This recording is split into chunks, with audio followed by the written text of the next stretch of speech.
lendemain de l'évacuation de l'ancienne école des Beaux-Arts à Nantes, près de 80 militants et étudiants se sont réunis devant le bâtiment ce lundi.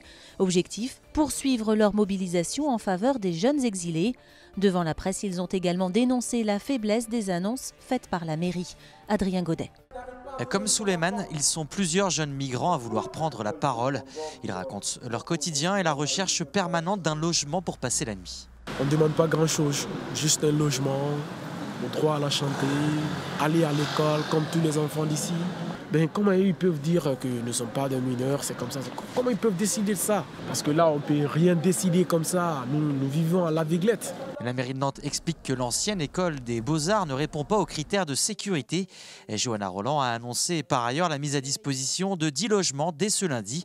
Très insuffisant, répondent les militants. C'est beaucoup de squats en fait, qui ont été ouverts exactement comme ce lieu hier. Enfin, c'est comme ça que les gens arrivent à se loger en fait. C'est pas du tout en passant par des administrations ou quoi que ce soit.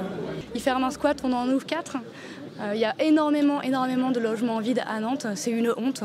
Il n'y a pas que les jeunes exilés qui sont à la rue, il y a des familles aussi. Le département de Loire-Atlantique annonce de son côté que tous les migrants déclarés mineurs sont pris en charge. Une donnée tronquée selon les associations. On a reçu 164 jeunes en 2016. Là, en 2017, on sera à plus de 300. Leur minorité n'est pas reconnue, ils ne sont pas protégés. Par contre, ils ne deviennent pas majeurs pour autant. Ils n'ont pas non plus les droits des majeurs. Donc pour accéder à la santé, c'est quelque chose de très très complexe. Médecins du Monde attend toujours d'obtenir un rendez-vous avec Johanna Roland, la maire de Nantes. 8 mois après leur lancement, les vélos en libre-service à Saint-Nazaire cartonnent. La Strane, qui gère ses 2 roues électriques, vient même d'investir dans de nouveaux vélos. Jean-Michel Naga. Il bénéficie d'un tout petit local pour l'instant, mais c'est un service en plein essor. Le Vélicéo, le vélo loué par la société de transport nazérien, est un vrai succès. 200 vélos en avril dernier.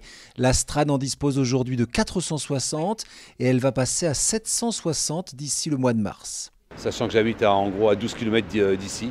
J'habite Pornichet, j'ai 12 km par jour. Donc ne plus utiliser sa voiture. Ça, c'était le premier intérêt. Et la deuxième chose, c'est que j'avais pas de vélo à acheter. D'autant plus qu'il s'agit d'un vélo électrique avec un design très travaillé et un élément important, un cardan à la place de la chaîne. Avec chaîne, si je déraille, la graisse, les mains, le pantalon. Avec un cardan, eh bien, c'est beaucoup plus simple, beaucoup plus propre. Et ce qui prouve aussi que dans nos abonnés, on a 60% de femmes. Des abonnés qui ont leur vélo à domicile puisqu'il s'agit de location longue durée sur 1 mois ou sur 1 an avec l'entretien offert pour limiter au maximum l'utilisation de la voiture au quotidien. Les dernières études ont prouvé qu'il y avait du travail dans ce domaine. Je ne vais pas dire qu'il y avait des aberrations, mais presque, quand on voit que 40% des déplacements de moins d'1 km sont faits en automobile et que 70% des déplacements de 1 à 3 km sont faits en automobile, on se dit, comme l'objectif c'est quand même de réduire cette part modale, qu'il y avait peut-être sur ces déplacements-là à proposer une offre un peu différente. Seul bémol à corriger, 75% des locations sont concentrées sur Saint-Nazaire. L'objectif désormais est de développer ce service dans les 9 autres communes de l'agglomération nazérienne.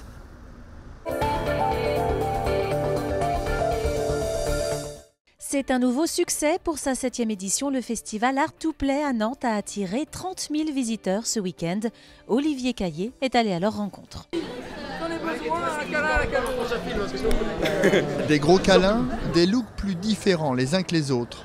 Bienvenue dans un monde parallèle, celui de Art to Play. Tout le week-end, c'est à la Beaujoire que les fans de pop culture, de manga ou de jeux vidéo se sont retrouvés. 17 000 m² consacrés à des animations en tout genre, à des concerts ou à des tournois de jeux vidéo. Alors les gens viennent avant tout chercher le fait de se retrouver, de se rassembler entre passionnés de pop culture, de manga et de jeux vidéo. Et ça leur permet aussi de venir notamment cosplayer. Je pense que vous en avez vu dans les allées des gens qui fabriquent eux-mêmes leurs costumes. Ça leur permet de pouvoir le mettre, le porter pendant 3 jours, alors que dans les rues de Nantes, c'est plus compliqué.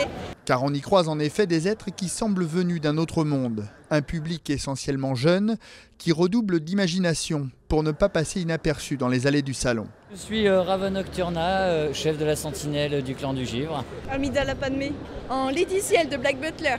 Avec ma troupe. J'ai toujours été là-dedans, donc c'est vrai que c'est assez difficile. On commence d'abord avec les mangas, on découvre un petit peu, on se dit ouais, c'est vraiment sympa. Et puis c'est vrai qu'on aime beaucoup les personnages, on s'accroche aux personnages et on se dit waouh, C'est vraiment trop génial comme univers et on se dit wouh, et ben on passe au cosplay. On découvre le cosplay, on voit comment ça se fait, comment ça s'achète, comment ça se fabrique. On se renseigne un petit peu plus et on tombe dedans, quoi. Et ce week-end aura forcément fait naître de nouvelles vocations parmi les 30 000 visiteurs du salon. Jusqu'à la fin du mois, la Maison de l'Avocat à Nantes accueille une exposition intitulée « Mauvaise fille », des témoignages et des portraits de jeunes femmes jugées amorales ou délinquantes issus d'un livre. Jean Annex.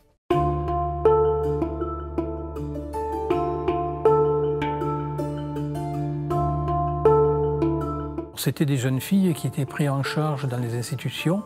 Donc il y a ce qu'on appelle des filles rebelles qui ne voulaient pas rentrer dans le cadre assigné par la famille, la société, voire l'Église, c'est-à-dire être mère, être femme au foyer.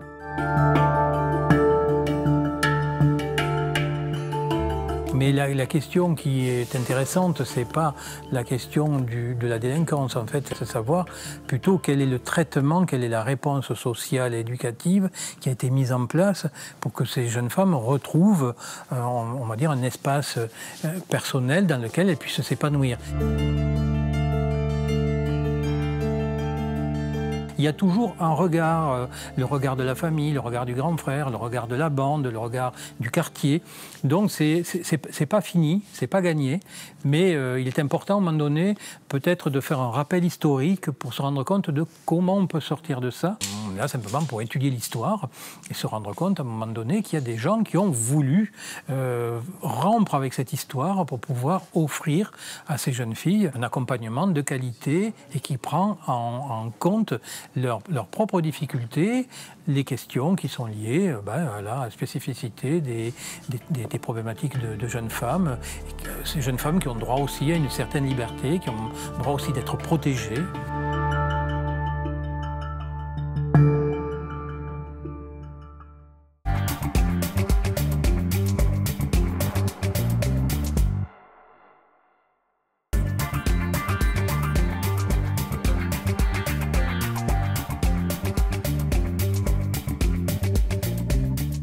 On l'espère, parce que ça mérite, parce que à la fois la diversité des cépages et la diversité des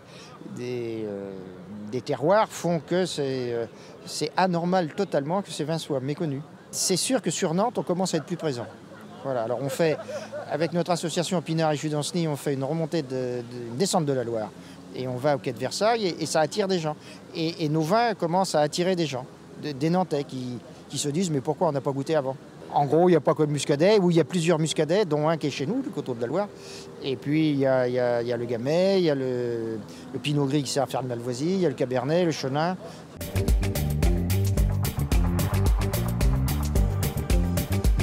On essaye de faire en sorte que la ville de Nantes soit porteuse de son vignoble, comme l'est Dijon, comme l'est Lyon, comme l'est Bordeaux, comme les Reims par rapport à son vignoble, quoi.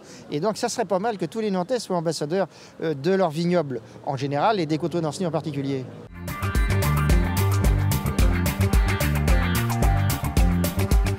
C'est un travail technique sur le bio, c'est un travail technique sur la biodynamie. Je pense que les gens qui ont goûté au vin nature, au-delà de l'effet mode, on ne revient pas en arrière.